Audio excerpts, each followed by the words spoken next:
皆さんこんにちは、ネストリングスです。今回はバリケードルシファーの発売から一月経ったということで、お互いが使ってる 5G デッキを使ってバトルしていきたいと思います。あとね、動画の最後で一応 25th ロードプロジェクトだっけ、あれのちょっとした話も感想も入れようかなと思ってるので、ぜひそちらもご覧ください。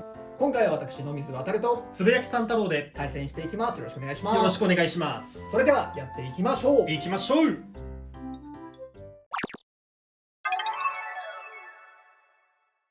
お互いのファーストベイ、せーの、じゃん。ギルティロンギヌスフォートレスゾーンダッシュ Z2。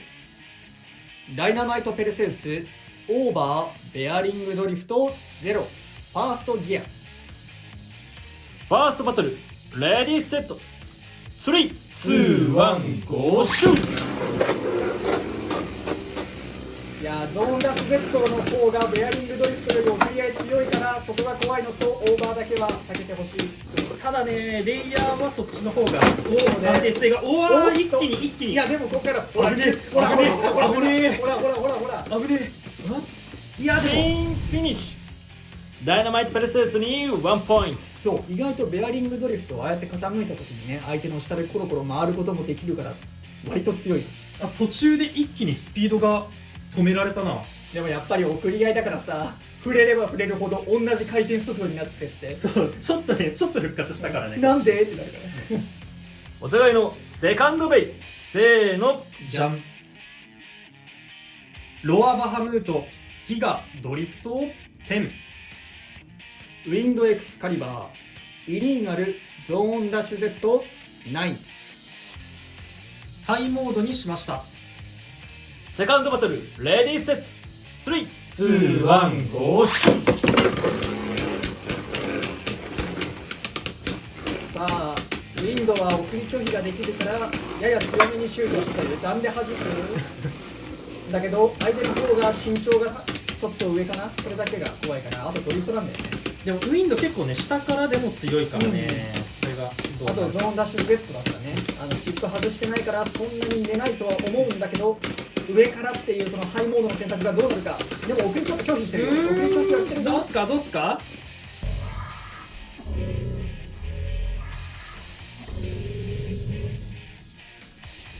ドローでわかりました。もう一回やりましょう。ちょっとウィンドっぽいかなって俺は思ったんだけど久々すぎてね、もう目が追いつかなくなってきてる。先日は失礼しました。レディーセット、3、2、1、ゴーシュー。危ない、めっちゃ危なかった今。ロアはアタックタイプ。そうなんだよな。暴れております。いやー、あんま接触しないのも接触しないので良くないような気がしなくもないが、ロアもまでいからね。ロスが激しいです。とはいえ送り合いなんで、多分最後回収するか、あるいはちょっとウィンドの送り拒否能力でロスしたところをそのまま叩き潰されるか。さあどうだ。ただやっぱさっき見てもちょっとハイモードになってるのがこっちとしては痛手な気がする。そっちのロアがハイになってるのがね、やっぱ上だもんね、明確に。そうだね。さあいけいけ。下に叩き込まれてるが、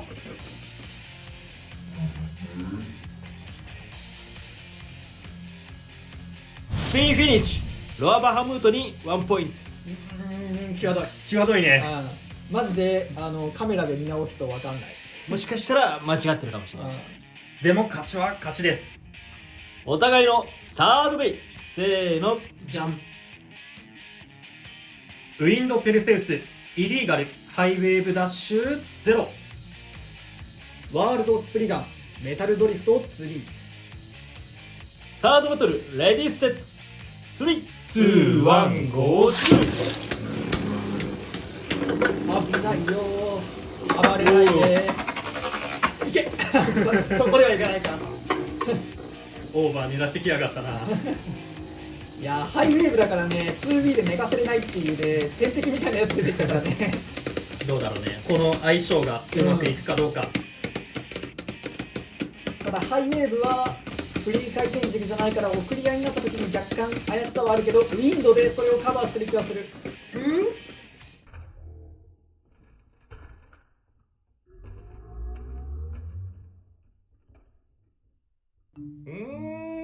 ドローかな。俺もわかんない今の。ドローかな。ドローにしましょうか。オッケこのこけてんのか回ってんのかってマジー。でわかんないよね。そうなんだよな。もう止まるなら止まるなら来たって止まってほしいな。光欲しいよな。止まりましたピカンみたいな。先に光った方がエフェクト欲しいね。そうそうそう。レディーセット3、2、1、ゴーシュ危ないぞ。あんまり接触しない感じで。おお飛ばすね。いや今のがポケあットだったら斜めやばいぞ。危ない危ない危ない。今のがポケットだったらオーバー取れてたのに。さっきよりちょっとふらついてる。大丈夫か。だいぶ斜めにはなってるけど、でもワールドの回転力がなんかもうだいぶないよ。スピンフィニッシュ。ワールドスプリガンに1ポイント。これは多分ドライバーの差って感じがしたね。強かった。ハイモードだったらもっと厳しかったかも。そうハイだとでももっとブレてそうなんだどうだろう倒れちゃわないかな。それも確かにあるからちょっと難しいね、選択は。お互いのフォースベイ。せーの。じゃん。バーストスプリガンオーバーハイエクステンドプラスダッシュ9。バニッシュロンギネススプレッドダッシュドリフト4。左回転にしました。フォースバトルレディーセット3、2、1、ゴーシュ暴れないで暴れないで。届かぬ思いだった。暴れてくれどんどん。いや本当は強くシュートしたくなかったんだけど、強くシュートしないとこいつに同回転には勝てないよなと思って強くシュートしたら暴れました。そうだね。その辺難しいよな。いやここから削っあでも斜めだよ。大丈夫。いやさすがにハイエクストラの方が同回転いい勝負はしてるけど、最後のバニッシュが回転したのかこけただけか。いやバニッシュでいいんじゃないかな。送り合いじゃないのにこんなギリギリの勝負になるとは。途中で吸ったもんなこっち。そうね、なんかちょっと怪しかったね。スピンフィニッシュ。バニッシュロンギネスに1ポイント。いや途中で吸っちゃったなこっち。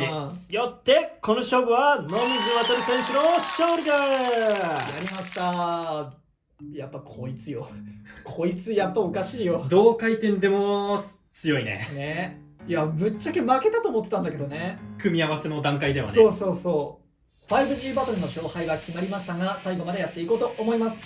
お互いのフィフスベイ。せーの。じゃん。プロミネンスハローキティスプレッドダッシュベアリングドリフト4。バーストヘリオスギガハイエクステンドプラスダッシュ10。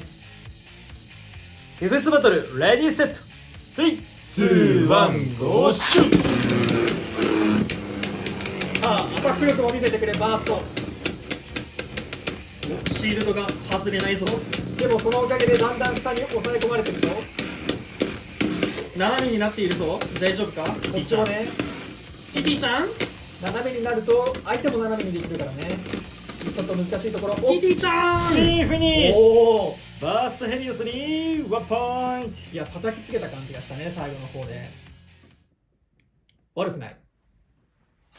はい、ということで今回は 5G バトルを行ってきましたがいかがだったでしょうか。いや完敗だったね。一応こっち2期目だけ勝利したんだけど、その2期目も結構ギリギリだし、なんならビデオ判定し直してたらちょっと勝敗変わる可能性もあるなってぐらいの勝負だったから、なかなかうまく組めたベイがなかったかなこっち。そうね。いやこっちとしてはね結構ヒヤヒヤする盤面は多くて、やっぱりそのロアもウィンドより身長が高いからウィンドがちょっと倒されちゃう感じがして、なんとか Z チップで耐えてたんだけどみたいなね、ギリギリの勝負になっちゃってたし、あとこのねハイウェーブよ、ワールドスプリガンの 2B って結構ね、ずっと前から送り合いで強いようなカスタマイズで、強い理由がやっぱりそのワールドも強いけど 2B の押さえつけっていうのがかなり強いよねって言われてたんだけど、ハイウェーブ測れるとマジで身長高くてさ、そうね 2B で押さえつけらんないような。でこけたとしてもなんかちょっとなんていうの、姿勢的にさその 2B の下に入り込むというよりはちょっとっていう急な角度になってて、相手のワールド 2B にこのウィンドウをぶつけられたのは良かったんだけど、やっぱねメタルドリフトが強いんだ。そうね、やっぱり送り合いになった時にその点ちょっとねハイウェーブよりもドリフトの方が上だったなっていう感じ。そしてこいつもね、同回転でねハイエクプラに勝っちゃうというね。そういや同回転だから組み合わせなんとか、相手ドリフトだから結構どのベイぶつけても不利になるけど、今回はうまくね同回転のハイエクプラぶつけられたからいったんじゃないかって戦う前は思ったよね、けど途中でオーバーのディスクがすっちゃったのが、そうね、だいぶ姿勢がずれたのが良くなかったかな、そうドリフトってこの面が結構平らに近いからさ、スタジアムに踏ん張って相手の姿勢を崩すみたいな戦い方もできるし、そしてバニッシュもスマッシュ場なんで、そういうのがちょっと影響したのかなみたいなところはあるかな、でもやっぱりおかしいよそう弱点見当たらないんだよな、今回ドリフトは全部勝ってるんだよ。ロアバハムと俺のワールドそしてこのバニッシュと、そうね、やっぱりドリフトが強いベアリングドリフトはちょっと怪しかったけどね、全部勝ててたわけじゃないけど。そして公式から新しく発表されたこの3月21日の続報となるロードトゥ 25th プロジェクトだったかなの動画、皆さん見ましたか？見てないんだったら一応概要欄に貼っとくので先に見てくださいということで、新しいね3月21日から始まるベイブレードの新しいプロジェクトの動画で、あんまりまだね内容はないんだけど、そのバク転とメタベイトバースト全ての動画出てたりしてね、なんというかやっぱりこう世代交代というか、もしくは全ての世代が集うような集大成みたいになるのかもしれないなと思った。だから本当にバルキリーとドラグーンとペガシスが同じ機構の中で存在するみたいな、そういう昔からやってる人にとってはもう激エモというか超熱い展開になるかもなとは思ってます。でやっぱりこうシリーズが切り替わるとさ、やっぱり今までのこのバーストのベイが使えなくなるわけじゃないけど、その互換性がなくなっちゃったりしてね、ちょっと悲しいような出来事にもなるかもしれないけど、でもベイブレードバーストで遊んでた経験ってのは他には変わらない、変えられるものじゃないし、あとこの送り合いとかさ、姿勢の保持とかさ、そういう知識っていうのはその実物のコマである限りさ、多分応用は効くと思うから、ぜひね、最近ベイブレードバースト始めたよって人もこの新しいシリーズにもついてきてほしいなとは思います。まだでも互換切りするかどうか決まってないけど、まだ全然情報がね、出てないから、もしかしたらなんていうんだろう、レイヤーだけ互換切りみたいな状態になるかもしれないし、ドライバーはまだ使えますよみたいなことになるかもしれないし、そこはまだ分かんないからね。ドライバーはいいかなどうしてもドライバーは互換切っていいかなどうしてもドリフト持ち越したくない人がいるよここにドライバーはいいかなあとやっぱりこうね、値段もねだんだん高くなっていっちゃってたから、ちょっと高くて買えないですみたいな人もいたから、一新するっていうのは俺の中ではその25周年という区切りはいいタイミングなのかなと思ったから、新しいシリーズもぜひ遊んでいきたいなと思っております。ということで、この動画が良かったらグッドボタンとチャンネル登録よろしくお願いいたします。それではまた次の動画でお会いいたしましょう。バイバイ。バイバーイ。